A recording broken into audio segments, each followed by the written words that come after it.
break loose from the way we were to what we wanna be. Swimming upstream in this matter world. There's no other road but my own.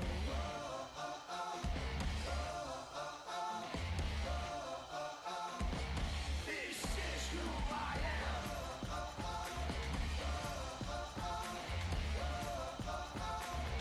This is who I am.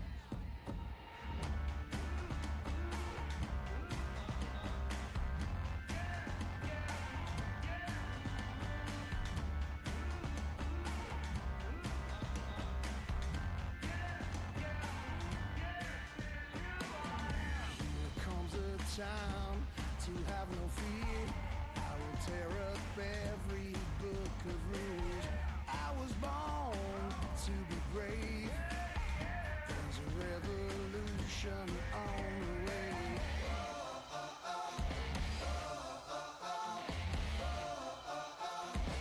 This is who I am.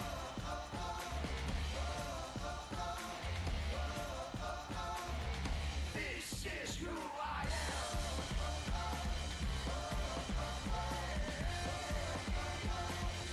This is who I am.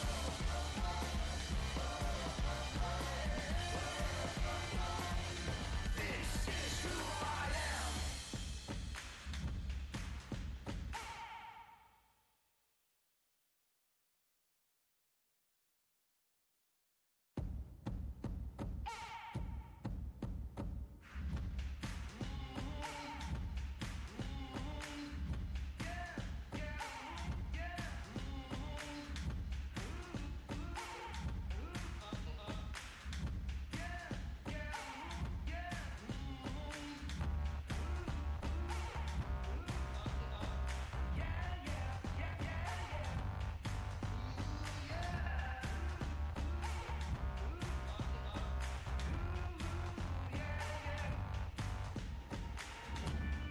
Everywhere has come time to break loose from the way we were to what we wanna be.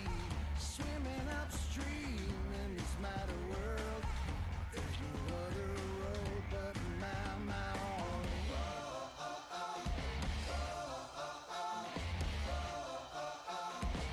This is who I am.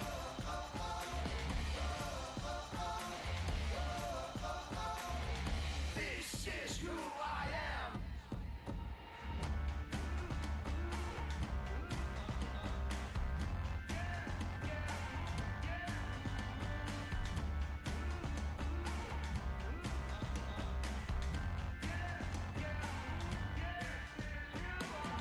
Here comes a time to have no fear. I will tear up every book of rules. I was born to be brave. There's a revolution on the way.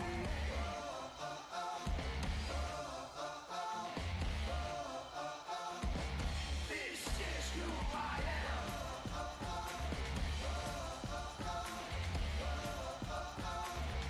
This is who I am.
town to have no fear.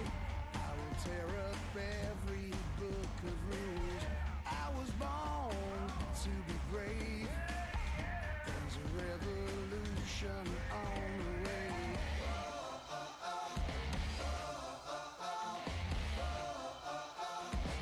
This is who I am.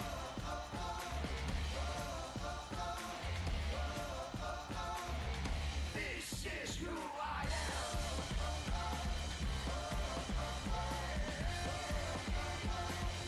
This is who I am.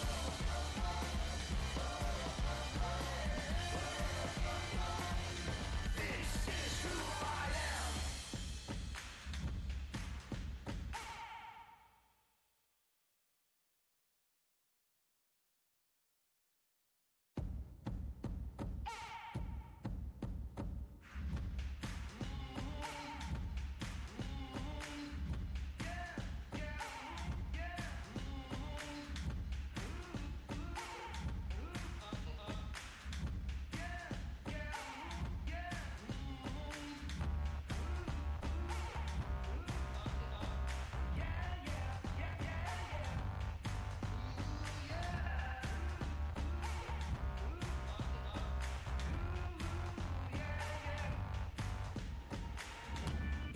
Everywhere is calm, time to break loose from the way we were to what we wanna be. Swimming upstream in this matter world. There's no other road but my own.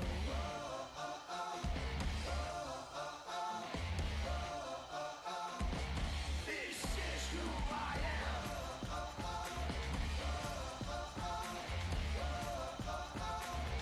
This is who I am.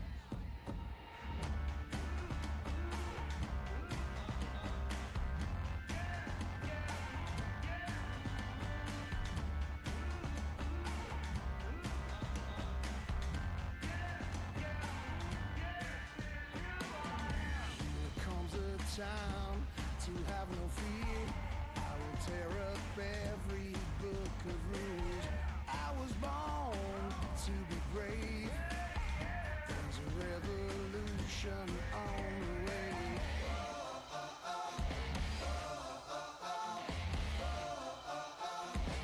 This is who I am.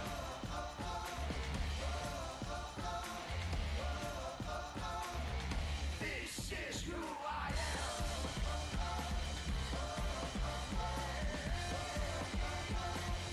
This is who I am.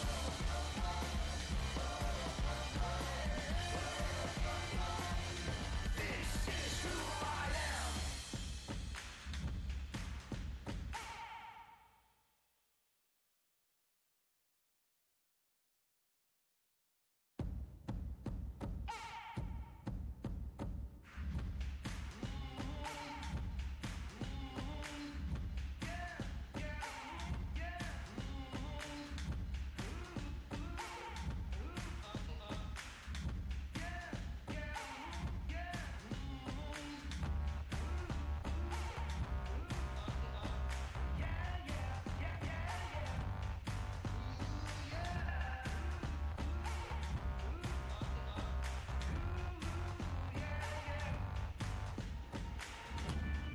Everywhere is calm, time to break loose from the way we were to what we wanna be. Swimming upstream in this matter world. There's no other road but my own.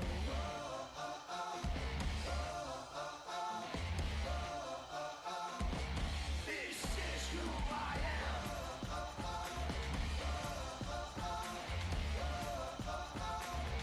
This is who I am.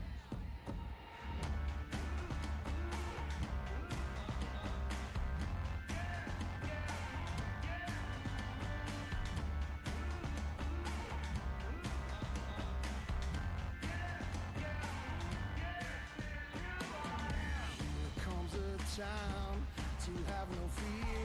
I will tear up every book of rules. I was born to be brave. There's a revolution on the way.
to break loose from the way we were to what we wanna be. Swimming upstream in this matter world. There's no other road but my own.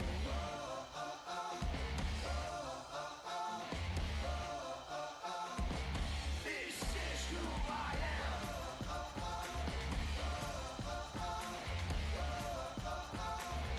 This is who I am.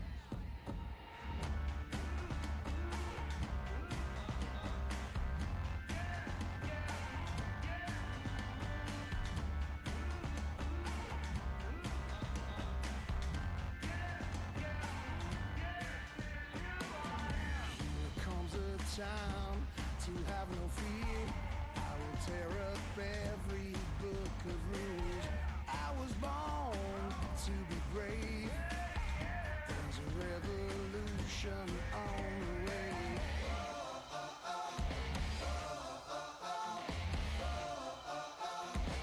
This is who I am.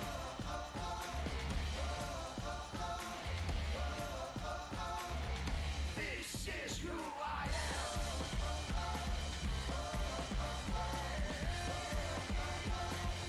This is who I am.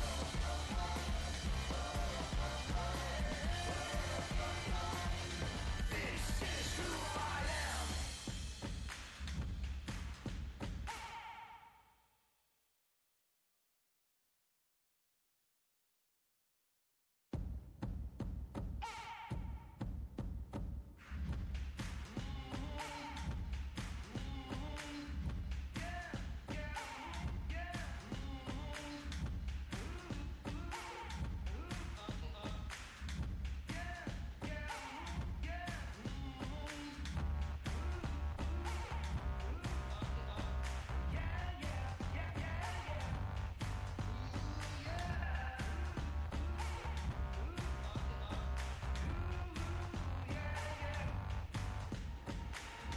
Everywhere is calm, time to break loose from the way we were to what we wanna be. Swimming upstream in this matter world. There's no other road but my own.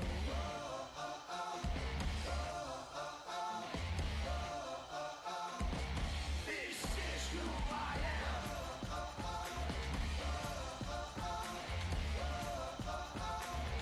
This is who I am.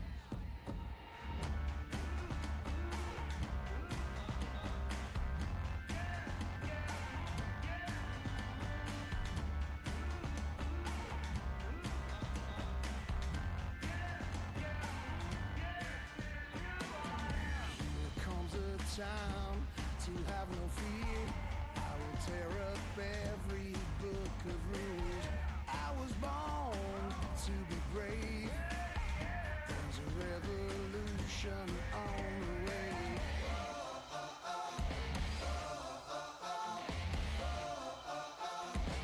This is who I am.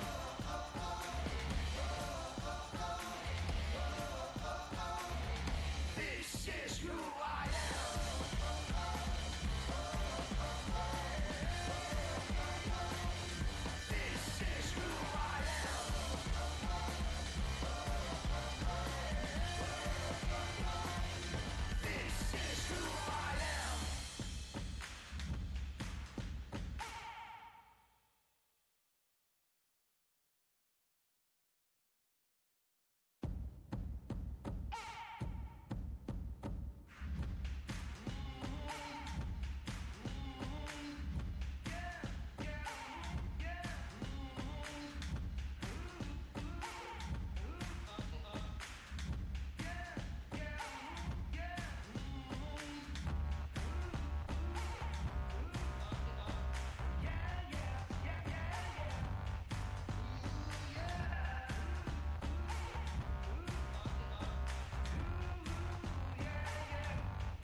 town to have no fear.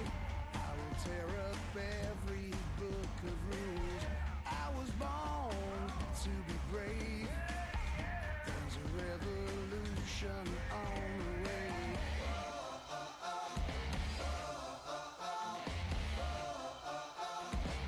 This is who I am.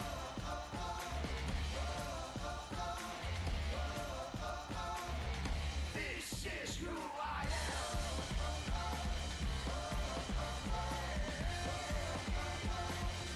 This is who I am.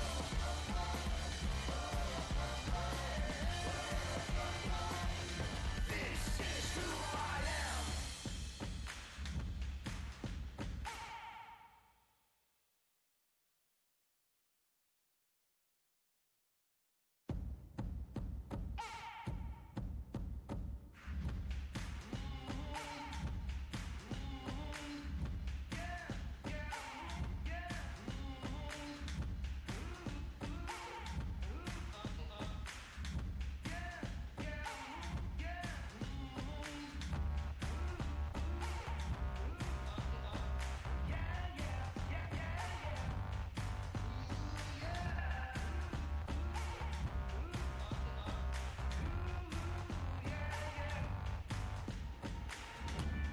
Anywhere is calm, time to break loose from the way we were to what we wanna be. Swimming upstream in this matter world. There's no other road but my own.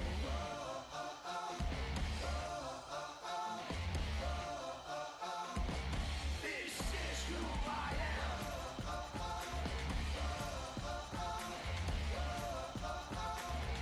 This is who I am.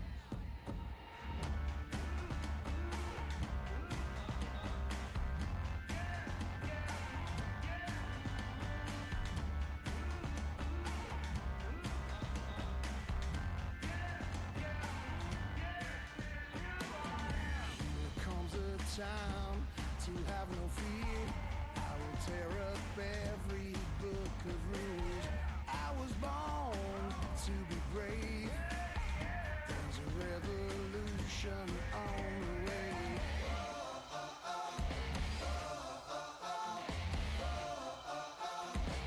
This is who I am.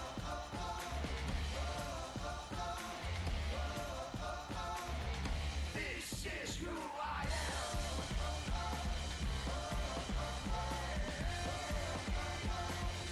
This is who I am.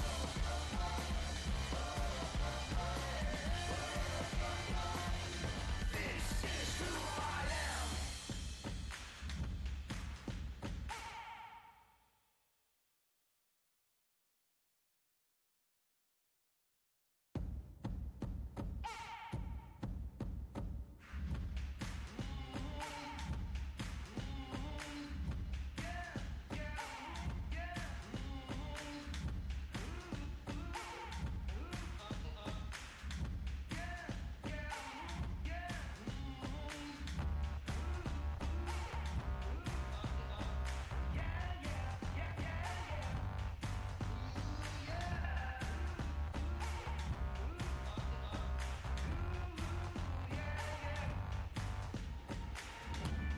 Anywhere is calm, time to break loose from the way we were to what we wanna be. Swimming upstream in this matter world. There's no other road but my own.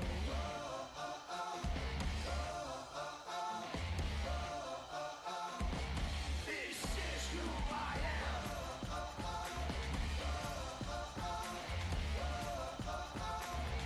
This is who I am.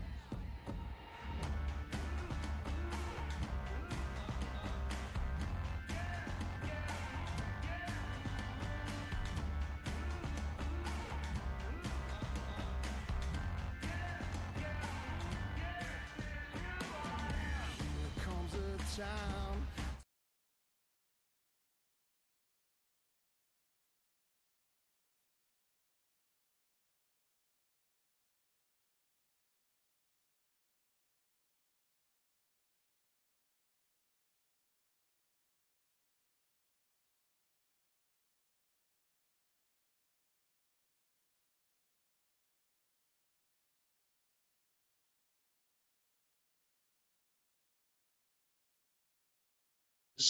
We're going to have a quick welcome address by Enrique Valdez, who is the Vice President of Sales, Northern Region, followed by a Telxius video. Subsequently, Gerardo Bonilla, who's the Head of Sales, will give us an overview of Telxius. And then we'll get into a very interesting panel discussion from a great set of panelists who we have. So with that, I'm going to hand it over to Enrique Valdez from Telxius. Enrique, over to you. Thank you so much, Vinay. Thank you, everyone who has joined us, and welcome. As Vinay said, I mean, it's been already 1 year since we opened our commercial office in Virginia. Telxius was pioneer into landing our submarine cables, Brusa and Marea, in Virginia Beach. So we opened up an entry point to the continental US in terms of submarine cables. And this year, we would like to celebrate the opening of a new POP in Richmond QTS data center. So it is true that after that open house last year, we wanted to have, and we planned to have, a lot of events during this year. Due to the pandemic, we were not able to celebrate those events, but we didn't want to say goodbye to this year. Well, to be honest, we wanted to say goodbye to this year and welcome 2021. Gathering with our partners, customers, and that's why we arranged this virtual summit. I'm looking forward to listening to the outstanding panelists and speakers that we have in the panel. But as Vinay said, first we're going to watch a short video regarding the build of our submarine cables, and then Gerardo will introduce you a little bit about Telxius. Thank you so much and welcome.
Okay, thank you, Enrique. Thank you, Vinay. I'd like to start out by thanking my fellow panelists here on the upcoming panel discussion. And thanks to all of you that are joining us today here by joining our webinar. I'd also like to give a special thanks to QTS for collaborating with us in making our new enhanced POP here at the QTS Richmond NAP a reality. I'll provide a brief Telxius overview and then an update of some of our developments locally here in Virginia. So Telxius is a neutral global infrastructure provider operating one of the largest subsea networks in the world, linking the US, Europe, Latin America, and the Caribbean. We own and operate a Tier 1 international network consisting of more than 100,000 kilometers of subsea cable on 12 systems, We're also a Tier 1 global IP network provider, providing direct access to over 350 million fixed and wireless Telefonica broadband subscribers in Europe and Latin America. So just to mention a few of our systems, the two most recent ones include Maria and Brusa, which are two of the highest capacity systems in the world, both with landing points here in Virginia Beach. The Maria extends to Sopelana, Spain, and Brusa, which provides an ultra-low latency route from the Mid-Atlantic region to Rio de Janeiro, Brazil, with the branching unit to Puerto Rico. The SAM-1 was our first system, which was deployed in 2001, and it provides a protected ring configuration around South America, also providing coverage to Central America and the Caribbean. The SAM-1 is the largest cable system in Latin America and the 5th longest in the world. So we continue to expand the network with additional cable systems. The latest among those are the DUNAT, the Junior, and the TANAT cable systems. We use the Junior for diversity between Rio and Sao Paulo for our SAM-1, and the TANAT cable extensions for extensions and diversity from Brazil to Argentina. And then last but not least, one of our newest cable systems, which was announced just last month, is the Pacific cable system. It's a joint project with America Móvil, who are the owners of Telmex and Claro. The new Pacific cable system will be the eventual replacement of the SAM-1, which comes to end of life here in the next 7 or 8 years or so, approximately.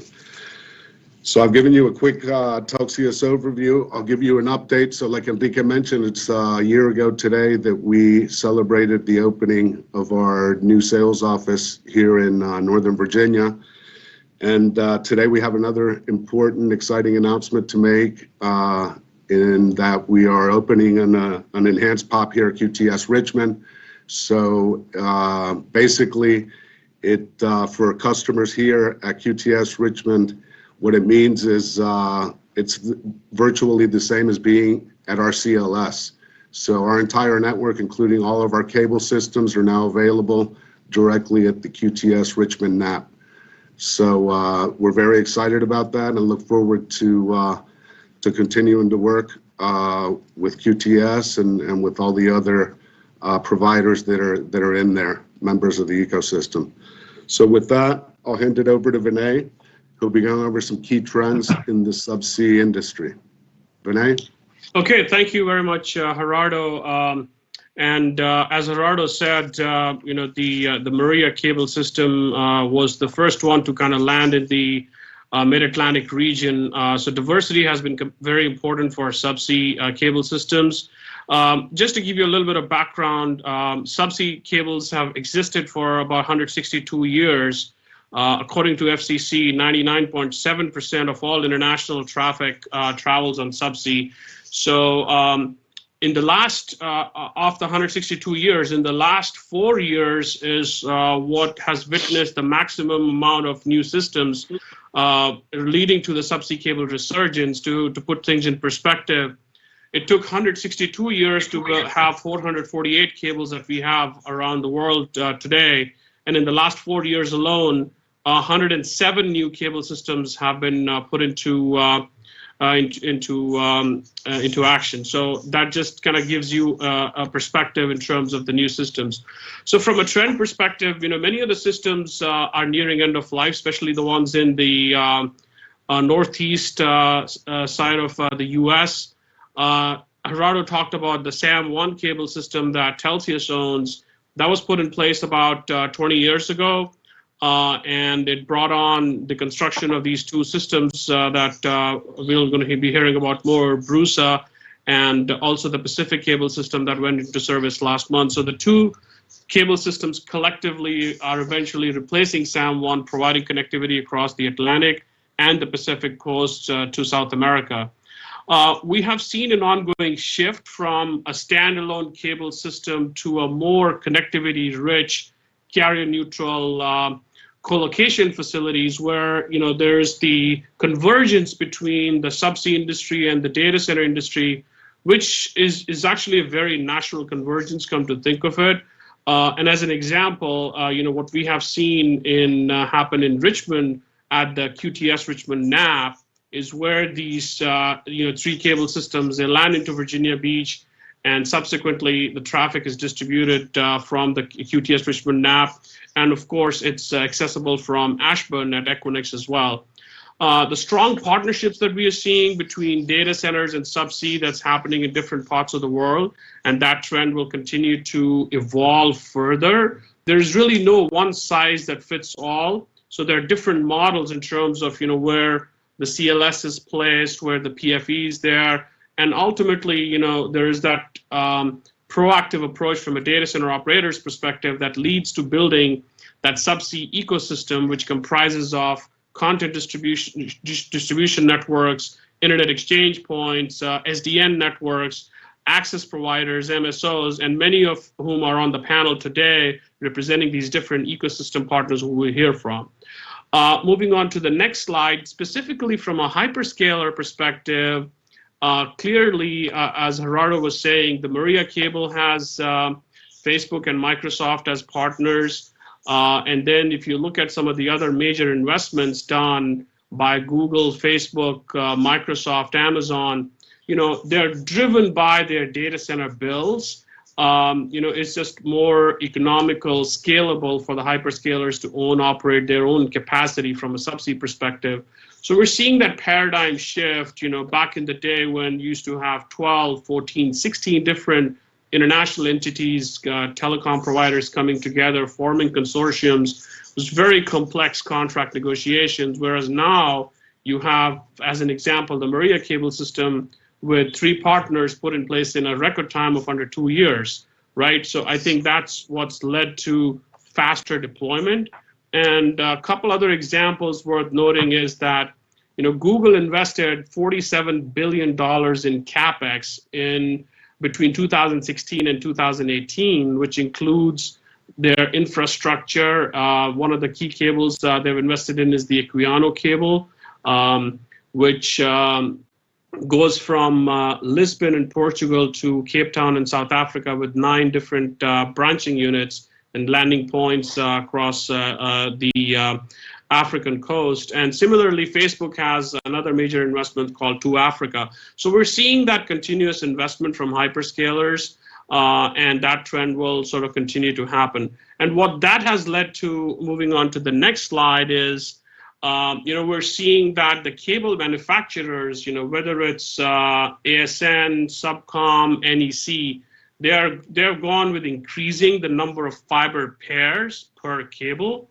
But then at the same time, as an example, with Maria, when Maria was put into execution, it was the initial capacity was 20 gigabits per second per pair for across 8 pairs for 160 terabits per second. And then from 20, it was upgraded to 26, more than 26, 27 terabits per second, leading to over 200 terabits per second of aggregate capacity, right? So we're seeing more and more capacity across each fiber pair. New technologies such as SDM, space division multiplexing, is what's leading to system operators to have 20 times more capacity, and Dunant cable will have that technology deployed by Google coming from France to Virginia Beach to Richmond, which we'll talk about as well. And then last but not the least, we're seeing also that the optical switching technology, which involves flexible management of bandwidth versus the traditional wavelength level switching, leads to overall capacity increase, allocation of multiple parties who have more open systems. So some of these trends are what's leading to innovation in the subsea industry, more capacity, and diversity is extremely important, right? We talked about that a little bit early on, and that's where the Maria cable was the first one to kind of choose the Mid-Atlantic region as a diverse landing point. So with that, I'm going to kind of engage with our panelists. I mean, we've got a very diverse group of panelists. In addition to Enrique and Gerardo, we have Ivo Ivanov, who's the CEO of DKIX International. DKIX is, I call them a global interconnection powerhouse offering peering, cloud services, enterprise services, which we'll hear from Ivo. We have Brian Grady, who's the Senior Director of Data Sales at Orange. Orange is a key partner in the Dunant cable. We'll hear from Brian. We have Jezebel Gilmore, who's the Chief Commercial Officer and co-founder of Packet Fabric. Packet Fabric is an SDN networking company that, again, constitutes to be a key partner in the ecosystem. And we have Anthony Romanello, who in Richmond, in Henrico, is making it all happen from a local government perspective, economic development, economic incentives. So we'll hear from him. Sean, I think I'm just double checking if Sean has joined us from QTS. I think he was having some, he may join a bit later on, but we'll kind of have this, a good discussion here with everyone today. I'd like to kick it off, Enrique, with you. From a diversity perspective, what's the strategic importance to Telxius in terms of having a diverse landing point, completely, a different route from the other existing routes? Enrique, if I may ask you. So,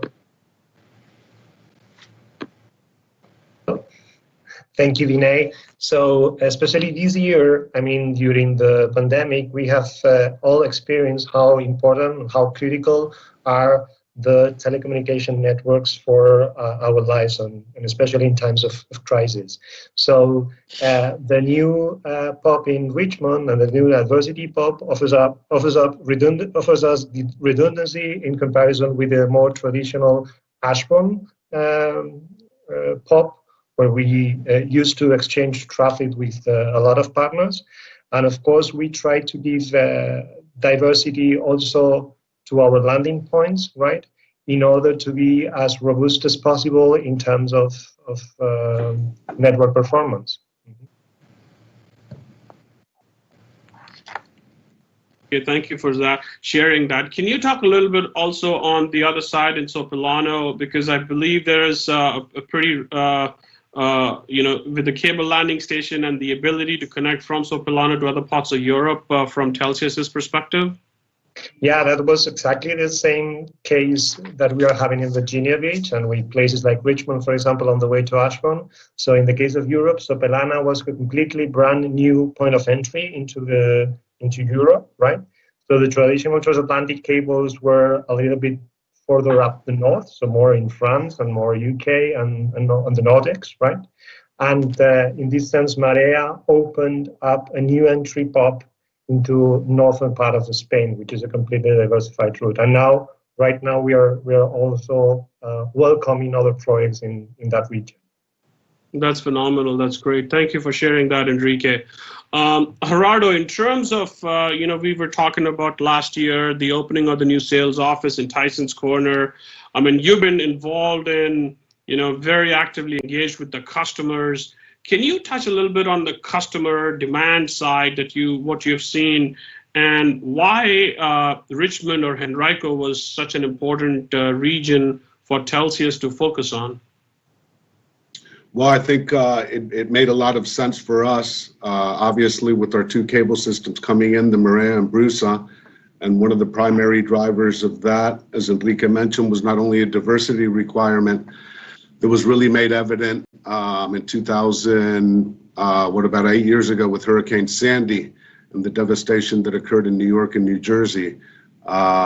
So whereas here in the US, all other cables typically were up north or south in New York, New Jersey, or in Florida, this was a new entry point.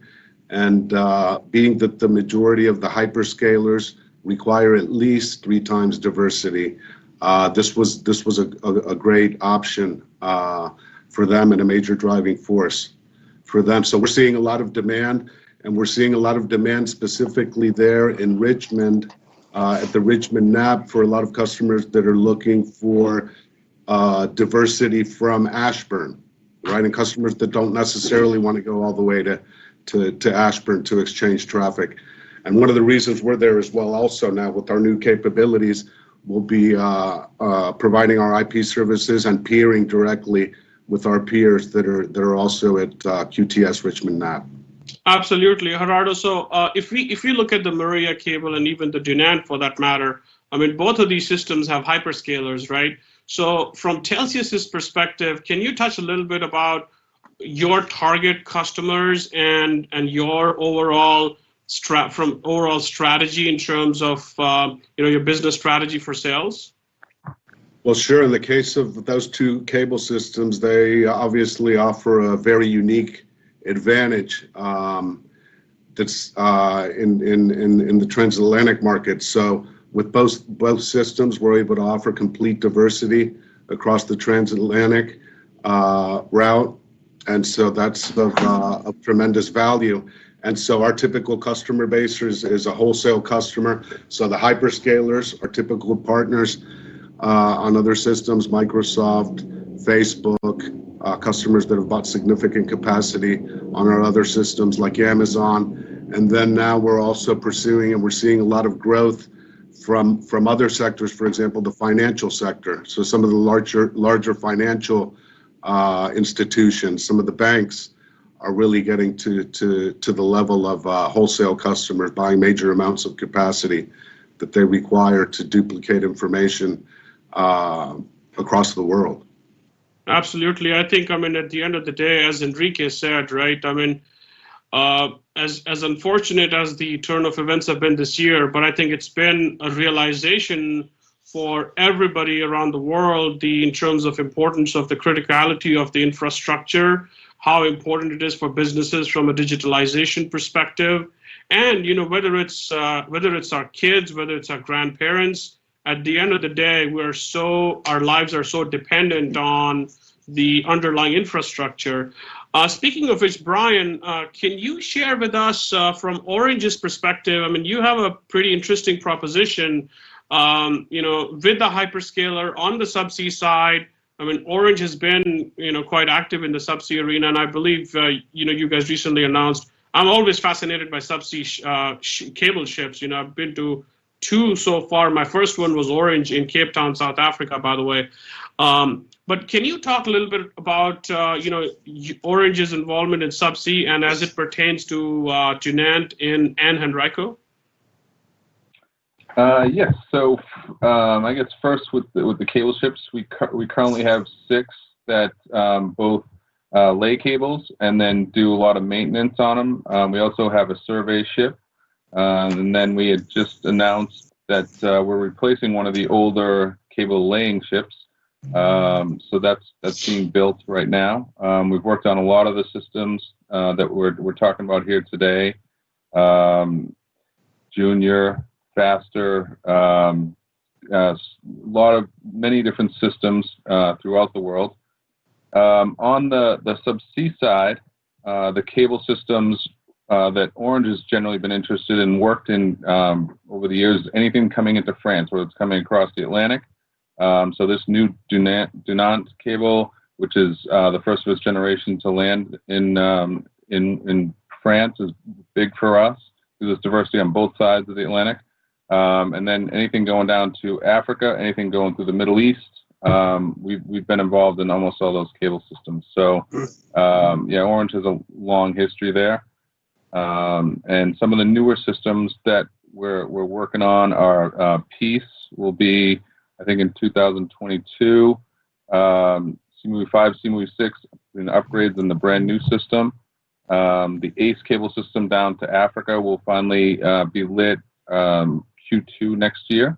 We've had the rest of that system, but just the last leg will go live Q2. So yeah, we have a long history of being involved in many different cable systems, and Dunant's the latest, and with great diversity, like you mentioned, coming down from the New York, New Jersey area down into Ashburn itself, and further south has been huge. So yeah, no, I think Brian, from a diversity perspective, I was looking at some of the numbers. By the end of 2021, 18% of all East Coast subsea traffic will be through the Mid-Atlantic region, and before Maria, it was 0. So just imagine. I think it's pretty phenomenal.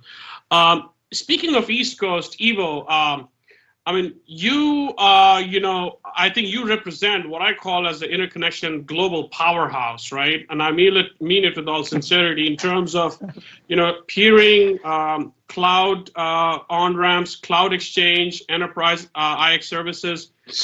And then you have relationships, including with Telxius on the subsea side as well. I personally think the value of an internet exchange in building that ecosystem is very significant. I want to hear from you what you see from a digitalization perspective and building these ecosystems, how's the role of subsea and it all coming together. Thank you first for the great introduction. We try to make our very best to justify what you just said about the powerhouse. In fact, it's the largest data center neutral ecosystem, interconnection ecosystem on the planet. Very proud of. How do I see all these building blocks coming together and what is important there? So you mentioned this year showed us how dependent we all are, our businesses and even our private lives, if it comes to education and just staying and getting in touch together on digitalization. So this is key. Infrastructure is the foundation for digitalization. We all agree on this. And if we think further down this path, we certainly will agree on the fact that we need as much as possible new interconnection and in general digital infrastructure elements placed globally, placed everywhere, because the demand is huge. The demand is huge from current existing players and will grow even dramatically further. We heard about banks, they're getting involved in. We know about the manufacturing industry, e-health, logistics in general, mobility, they're getting involved as well. So this increases dramatically volume, but also the demand on performance of all those applications. And this means that new hubs should appear. All these trends on the market, all these trends about performance and about scalability require the creation and as many as possible new ecosystems. Ashburn, New York, Miami, LA, the Bay Area, they cannot do the trick for North America. We need in North America hundreds of different ecosystems. So, and Richmond is a great example of this. Places like Richmond, they by nature of the logic I just explained, they must become one of the next hubs. And listening to all these great facts about the current and future subsea cable investments, concentrating new infrastructure in this mid-Atlantic corridor will dramatically boost this. And it's not just a question, should they be done further? The investments, I say it's a matter of as fast as possible as an answer, because in the Atlantic region in general, we do see a huge need for new traffic paths, creating a new regime, not replacing the routes in the north. They stay fully loaded and needed, but we need new routes, and this is a great example. And what should I say? If we look globally, all the existing hubs have been created around big concentration of capacity, terrestrially landing or on a subsea level. Singapore, Tokyo, Miami, LA, New York, they all have been built, Amsterdam, London, they all have been built on landing sea cable capacity.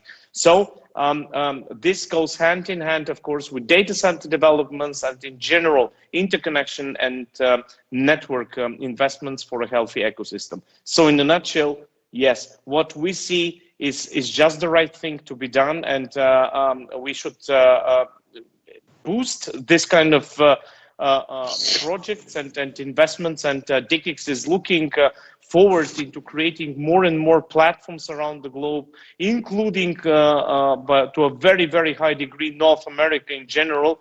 And I'm impressed and wish to this new setup, Telxius, especially with the collaboration of QTS, they decided to do a great luck, and I'm sure it's just a matter of time. The question is not if, when will be the case that Richmond will be counted as one of the new hubs on the planet.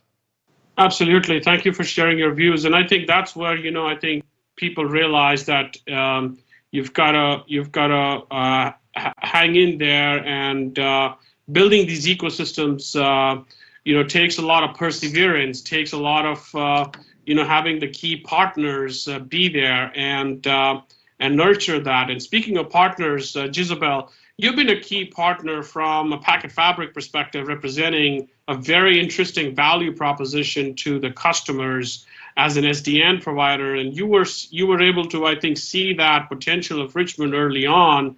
You've been present there with your network, and tell us about that. How's that been, and what do you see as what the future holds, Jez? Absolutely. And just to echo what everybody else has said, right, Richmond has becoming increasingly important in the global architecture of infrastructure. And if COVID has shown us anything, is the importance of infrastructure in support of digital transformation and society as a whole, right? With everybody working remote and people are stuck in their homes, and we need to be able to access information, and we need to be able to feel connected with each other, in whether that is through media and entertainment or through video conferencing, phone calls, and any other type of media, or even just for working. Infrastructure is what's really bringing all of us together now for the future. And so we're discussing now the submarine cables. That is what's tying the world together, right? Infrastructure is tying the world together information-wise. And so, and I think something Ivo had said, which is the demand for digital information has now placed additional emphasis on infrastructure. And that means that scalability, automation, and ecosystem becomes the key to accessibility of information. And so the submarine cables that Telxius and Orange are bringing together, into Richmond, and our ability as Packet Fabric to take that information from Richmond to the rest of the world over our instantaneous, agile network as a service platform is the key, right? And to bring everybody together. So our experience in Richmond is really positive, because we see that as an alternative to many other points on the East Coast, and especially providing important redundancy to the entire United States. Yeah, no, I think that's very well said, Jiz. Thank you for that explanation. I think that redundancy, the resiliency, is extremely important as you further enhance the infrastructure. But it's all happening in Richmond, which is in Henrico. And Anthony, you've sort of been involved in that development, in terms of seeing that from the data center side, from subsea, land acquisition, terrestrial fiber providers, adding more fiber to the ground. Clearly, the importance of public-private partnership in that development of ecosystem is so key. I want to hear from you, your thoughts on that ecosystem development, and what do you see as the economic benefits to the region? Yeah, thank you, Vinay. And I just want to say at the outset to Gerardo and Enrique, just really excited about your continued investment in Henrico, and we want to thank you for that. Our role is really to set the table so that you all can be successful, so that business can be done, so that the data can move in and out of Henrico and around the world. And we do that in a couple of ways. One is through providing the infrastructure that you need: roads, water, sewer, fiber, power. We have a great partnership with Dominion Energy, who has tell us how much power you need, and they will make it happen with the county agencies that help us with water and sewer, and doing so today with sustainability practices in mind. And the other way that we set the table is making sure that our tax policy is conducive to continued investment. 3 years ago, our Board of Supervisors took the data center tax rate down 90%. And as a result of that, our data center tax revenues are up 800% in that same time frame. So what we're seeing is that taking taxes down is resulting in a substantial private investment at the White Oak Technology Park, which is in Henrico, and I see Sean is now joined us, which is good, and is the location of QTS Richmond, as everyone refers to it. And truth of the matter is, we don't care what you call it as long as you invest in Henrico. So we're glad to see that. You know, and I think the other thing that I would mention too, as part of setting the table, Vinay, is that part of it is that we need to make sure that we can move at the speed of business, because everybody is coming to us and wants to move very, very quickly. And I think we pride ourselves in being able to be as responsive as we can to the business community and enabling you all to do business. Yeah, I mean, clearly, Gerardo, everyone on this call and in the community sees you as an ally of the industry. So thank you for that. Thank you for your proactiveness and staying engaged with all of us here. And you're right, you know, Sean just joined us, and I think that could not have been a better time. Sean, thanks for joining. We were talking briefly about the QTS NAP, the network access point. You know, QTS has had that site for almost 10 years now as a chip manufacturing plant, and transformed that into world's fourth largest data center as completely being carrier neutral. Sean, can you tell us what that journey has been like, and where the NAP is headed, and the importance of the interconnection neutral ecosystem and subsea to QTS? Absolutely. My apologies to the audience and the panel. Had some technical difficulties, but yeah, Vinay, as you point out, QTS bought that facility just around a decade ago, and there's been, you know, a lot of development pre and post subsea cable in Virginia Beach. I'd say the really exciting part is post subsea cable. So we've got a nice conglomerate of fiber exchange, cloud access. I know Jezebel's on the phone, and she plays a role there. And you add subsea to that, and then of course we're in a good position geographically to take advantage of that. So we're about 90 miles inland from Virginia Beach, which is a good distance to avoid any sort of natural disaster. We've got network density that's been built up over decades in Richmond that all coalesces in the QTS Richmond map. So what does that mean to the market? Well, there's really two markets that we think about there. One is the network supplier market. So you've got the Telxius team, the IXs, the cloud guys, the fiber guys, and they all want to exchange traffic as close as possible to Virginia Beach for bits either coming into the country or leaving the country, and the NAP is the perfect place for that. The other constituency is the enterprise and the hyperscale, and governments. If you want to put compute and storage right on top of these cables, so that you get direct access, but also produce the lowest latency in and out, you're going to want to be in one of the larger data centers that can scale with you from a space and power perspective. So we've got meet me room density, if you take my meaning, and then we've got a plethora of space and power to support compute and storage as well. So it's kind of an all-in-one solution that just happens to be in a geographically ideal spot. The other thing it does is it rightfully takes the center of gravity on interconnectivity and pulls it a bit south from Northern Virginia. And that's necessary. There's a lot of concentration in Northern Virginia, and rightfully so. It's been around for a while.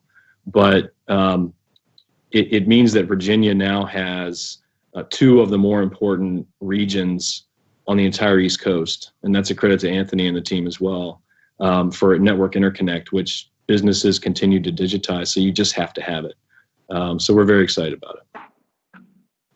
Wow, no, that's great. I think you're right about two important points of presence in Virginia. If you look at it from an internet infrastructure standpoint, yep. And also in terms of with Richmond and the Mid-Atlantic region developing as as a diverse, redundant, resilient location. Before we continue, I'd just like to quickly remind everyone who has joined in, please feel free to submit your questions through the chat window. I'm trying to keep an eye on any questions coming in. I think we've got a great set of panelists. So please do that, and I'll weave in the questions as they come in. Gerardo, you announced today opening up of the POP in Richmond at the NAP at the QTS facility. Tell us what that brings to the region a little bit more in terms of specifics, what customers can expect, what new services can Telxius offer, and what is your vision for the future with that infrastructure? Sure, thanks, Vinay. So our new enhanced POP at the NAP gives us the ability to offer all of our services, all of our existing capacity and our IP services directly at the QTS NAP. So for customers, it is virtually the same as being directly in our cable landing station. So customers are now able to buy our IP services there directly as if they were in our CLS. And they're able to buy our capacity services, meaning all of our 12 cable systems. They're able to access the entire network there directly at QTS Richmond. So we're very pleased about it and very excited. And we're seeing already a lot of demand and a lot of requests coming for coming from the area. And like Jezebel mentioned, one of the things that starts, the ecosystem going is, for example, the cables coming in, and I think we're seeing right now a real rapid pace of development of the ecosystem. So we're seeing it in the arrival of new cables, for example, the newest one, which is the Do Not, and we're seeing it also in the development of local networks within the region. So previously there was only one path from Virginia Beach back towards Ashburn or back towards QTS Richmond. Well, now local providers are growing their networks, extending their networks. For example, in the case of from Virginia Beach to QTS Richmond, providers like MFN, Metro Fiber Networks, are already building their second route to provide diversity. So little by little, the ecosystem is developing, and it's as it continues to develop that way, it's only going to grow faster and faster and attract more customers that whose needs are satisfied by the robust, resilient ecosystem. Yeah, no, absolutely. And I think that neutrality is extremely important as well. We heard from other panelists talk about that as well. Ivo, can you touch a little bit on your strategy when it comes to neutrality and what aspects of neutrality are important to you? I think neutrality, if it comes to data center and carrier neutrality, is one of the key elements for the creation of healthy ecosystems. And I'm happy that I can prove this by our own history. So if you look at the setups we have created in Europe, all of them are based on this principle. The setups in North America are based on this principle. The setups in India are based on this principle, Middle East and Asia. What is the principle? The principle is that we enable different data centers into a distributed interconnection platform for the market. What is the advantage? The advantage is a dramatic increase of redundancy, resilience of the interconnection, and we actually give all the network operators and the participants in the future for interconnection services the freedom of choice, what they want to select, which kind of physical presence they want to select. The importance is the creation of the ecosystem. And just let me give you two examples, real examples from our industry history. Frankfurt first. Frankfurt, 25 years history, today the largest platform for interconnection. In terms of traffic, it's about 10.3 tera now of live traffic exchange, which is dramatically increased also this year, but is an obvious justification for success of the business model. And in Frankfurt, we are present in 34 different data centers. This has been described as the new telecommunications capital for Europe. And nobody of those data centers will say a bad word about this model, because they all profit from. The bigger the cake is, the bigger the single pieces, and so everybody profits from the volume on the market. The second example I want to give you, and this is even more valid for our discussion today, is the example of DKX New York. When we entered the market in 2014 in New York, the situation was a kind of a fragmented market on the internet exchange interconnection side, and there were no business model as ours. There were a couple of exchanges, the one Telxius data center owned, the other one Equinix mainly data center owned, the third one NYX also data center owned by Telehouse. So after just 4.5-5 years, we passed on all these exchanges in terms of number of participants, volume of interconnection. Today, 5 years later, DKX New York is the largest interconnection ecosystem in the entire market, including New Jersey and Long Island and Manhattan, of course. But even beyond, is already the 4th largest interconnection ecosystem in the United States. So this, Vinay, is the answer to the neutrality benefits. Absolutely. And Sean, from a data center operator perspective, can you talk about strategically the importance of neutrality, and how do you make sure that you stay that way as a data center operator? Sure. Yeah. So the first thing you have to do is have a multitude of network types in your facility if you want to be a credible, neutral exchange point, which we have in Richmond and in other places. And then the second viewpoint is how do we think about access to those various networks? Because there are companies who take the view that, well, I've got what everyone needs, and therefore I can extract as much value as I want from entrance facilities or riser fees or cross connects or things like that. And QTS doesn't take that view. We take the view that content needs to find its way to the ultimate delivery network, and we don't want to stand in the way. And so having a predictable policy and a commercial scheme that is not punitive is central to the way we think about these things. And it's good to have that view because there is such a concentration that Evo and Jezebel and others on this call are working on actually spreading out access and spreading out options. And we want to play a role in that because the networks that they stand up have to have physical infrastructure to place switches and routers. And we welcome that, and we think it's good for the proliferation of ingress and egress points to networks of all types, and we want to play a role in that, and we've got the breadth and scale to do it.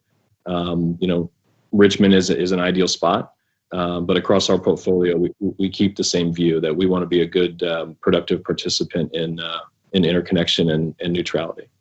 No, absolutely. I think that neutrality is important, and with your own data centers in Northern Virginia as well. I mean, you got a few of those in this market too. I mean, yeah. Your emphasis in enhancing and building a neutral ecosystem in a diverse location is I must say, very commendable. Speaking of neutrality, Enrique, for a subsea operator, when you're evaluating a data center partner, when you are looking at strategically, maybe even going into a new market, from a data center perspective, excuse me, what are the key things you look for in a partner, let's say hypothetically, to even land a cable for that matter? Mm-hmm. Yeah, of course. I mean, what we look is neutrality. In fact, what we do with our landing stations is trying to be as neutral as possible, and we welcome all types of data center players or fiber carriers to connect directly to our landing stations, right? So neutrality is a must on our business right now. Our submarine cables are being used not only by us, but also by our competitors and by our partners and customers and providers. And I would say that the whole tier one community, the whole internet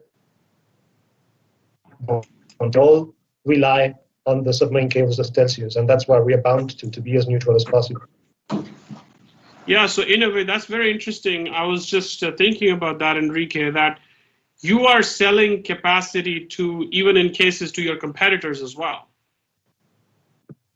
Of course, we welcome our competitors to buy capacity from us, right? So that's what wholesale business is all about, right? Yeah. And there are, in certain opportunities we compete, in others we partner, and that's the way our business goes, right? So we cannot reject any possibility of cooperation, even with competitors, right? Absolutely, absolutely. And Jisabel, I'm sure the neutrality theme is going to resonate with you for your nature of business, obviously, as well, being a critical part of the of the ecosystem, but yet being completely neutral.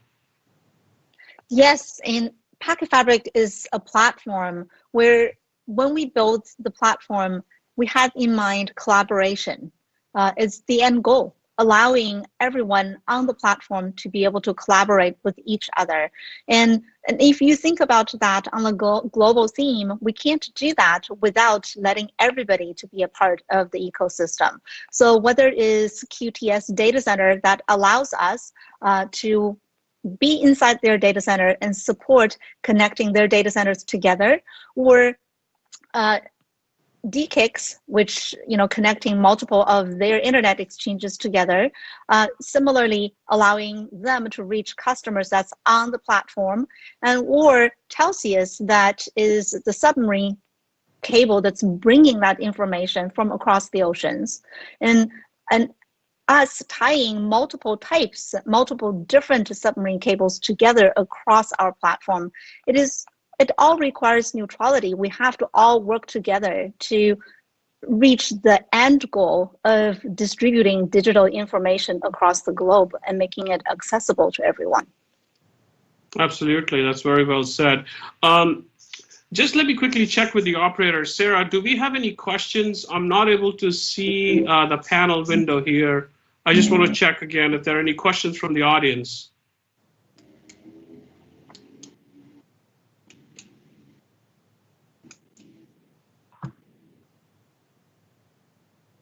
Okay, Letitia, do we have any questions so far?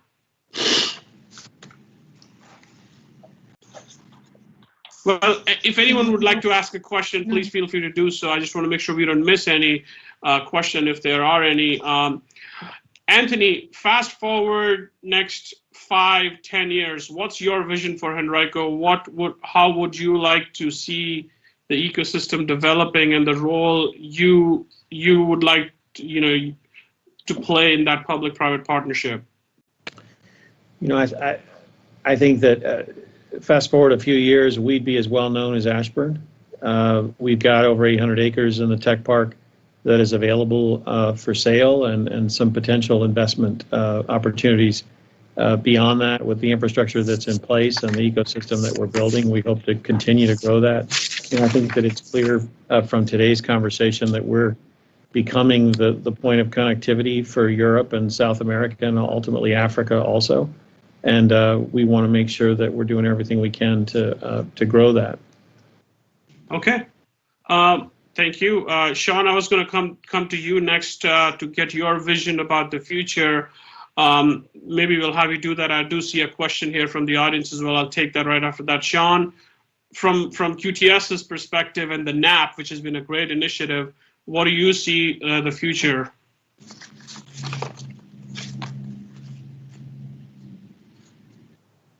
Sean, you're on mute. Sorry about that. Thank you. Yeah, so I'll take it in sort of short term, call it the next few years. I think you're going to find transport networks and IP networks that are going to be exchanging traffic locally in Richmond versus doing legacy designs through Ashburn, which is a great development because it's a more elegant design. I think long term, to Anthony's point, you've got us with a 1.4 million square foot facility that's rapidly filling up. We've got acres to expand. You've got Facebook as our next door neighbor, and there's land and tax incentive and the right sort of pro-business view to incent more investment for data center infrastructure, which will ride existing ecosystems. And I think those two things play off themselves. So I agree with Anthony. I think there's going to be an Ashburn-like sort of surge in the next 5 to 10 years in the Richmond area, in Henrico specifically. And, QTS is looking forward to being a big part of that.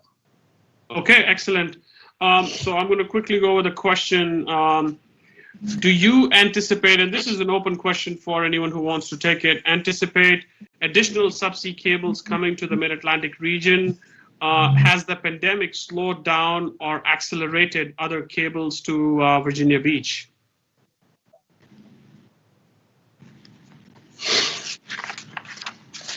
Maybe I can go for that. I mean, we are constantly being asked by other players, right, to if we are able to land possible new submarine cables, no matter if it's in Virginia Beach or in other landing stations that we have in the eastern coast. But of course, there are a couple of projects that are right now being discussed. Right now, I suppose they are still under financing rounds, so to say, so they are not a reality yet.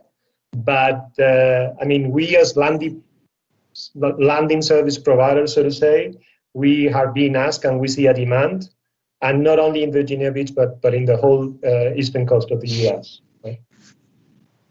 That's great. Yeah, clearly, Enrique, I mean, not only you operate your own cables as well, but you have the infrastructure, the beach manhole, the backhaul system, and the front haul, to the cable landing station, which is extremely valuable. Brian, your views from Orange's perspective, for the region over the next few years? No, I think that everything's customer driven, and as the ecosystem takes off down in Richmond and Henrico County, I think it's just going to keep growing on itself. That's what we've sort of seen in Marseille, in France. Some of the subsea systems came in, and then we just sort of built on that, and it grew and grew and grew. And I think that same type of thing is what we're going to see down in Richmond. I think that it's going to be like the next Ashburn. So it's pretty exciting, and I think hopefully we'll be a part of it next, because we haven't. This is our first system landing in the Mid-Atlantic, so we haven't gone down there yet. But I think that that's something we're definitely going to be looking at. Sure, absolutely. No, that's good to know. And Ivo, clearly, I mean, you've been part of these ecosystems around the world. From your lens, as you see different players coming together, do you feel the right ingredients are there? What is your vision for the future for the region in general? I think there is a new star born, one on the East Coast, and Richmond has this now. I think Richmond will be will create in the next couple of years a hub positioning on the East Coast of the US. Sure about this, because the ingredients are the right ones. We talked already about this, which is even more important. It's dramatically needed, because the concentration in Aspen is not a healthy one. And the second star, which is born, is Lisbon on the European side. Absolutely. Giz, any closing thoughts, comments from your perspective, the way you see things from a future standpoint? Well, I think that Richmond is definitely a rising star, as everybody says. And the most important is the attention and the investment that's being made. None of it could have happened without the agreement and the devotion of Henrico County. So Anthony, I know that you guys don't get enough credit, but the availability of Richmond as the rising star and as in the alternative landing point for United States as a whole is because of the investment that you guys were able to make, and bringing everybody here on this call together and many other partners. So I think the environment is ripe and everyone's here. Let's turn this into a bright, shining star. Absolutely. Thank you, Jezebel. Enrique, I still remember Williamsburg, Maria Cable opening. It was a grand opening. That was almost now like 4+ years ago. Next 4 years, what do you see for the region? That was a very complicated one, right? No, I would say, for the next 4 years, what I would see, as Jezebel was saying, that Richmond is going to explode and it's going to be growing, right? I don't see by no means, I mean, that it'll be substituting Ashburn, so that both regions will co-live and exist together. And if you ask me, I would love to build as many cables as possible into the Henrico County or into Virginia Beach, right, and then to the rest of Virginia area, right? But unfortunately, I cannot finance every of those cables, so we need the money for that. Absolutely, but it's good to know that you're open to partnerships. You welcome others to come to you to partner with you for the beach manhole, for the conduit system, for the front haul and backhaul infrastructure.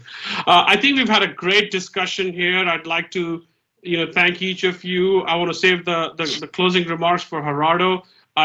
Enrique and Gerardo, thank you for giving me the opportunity to be part of this fun discussion. Thank you to all the panelists. Thank you to everyone who's listening. Enrique, I'll give you the closing remarks. No, just Vinay, thank you very much. Thank you to the outstanding panelists and the speakers that we had. Thank you to everyone who has joined. And hopefully, I mean, if the pandemic allows us, maybe we can do that in person in a couple of months, if that's possible. But we would love to have you on our Tyson's Corner office as soon as possible. Thank you so much. Very good. Vinay, thanks. I'd just like to add thank you all. First of all the panelists who joined here today. I think there's clear examples of the companies on the panel here, how we're working together and developing the ecosystem. Like Jezebel mentioned, for example, that development takes collaboration between competitors sometimes. So if you look at, for example, what we've done and what we're doing, for example, with Orange on the Do Not, where Orange provides Telxius the backhaul on the side, on the European side in France, and we provide them the backhaul here in Virginia from Virginia Beach. So it's working together. Those are examples. And then we see, for example, a rapid development in the ecosystem with the arrival of the software SDN providers, so like Packet Fabric and the internet exchanges that'll be coming, sooner and sooner, like DKICs, and the expansion of other national networks and regional networks. So companies like Windstream have done significant expansions in the region, and companies like Windstream, companies like NBC, companies like MFN. So we see it coming together, and the pace increasing. So we see a lot of potential for the region and are very excited. So thank you all. Thank you all for attending today. And thanks, Vinay. Absolutely. Thank you. Thank you, everybody. Great discussion, and see you soon. Thank you. Be safe. Thanks. Thank you. Bye-bye. Bye. Thank you. Bye.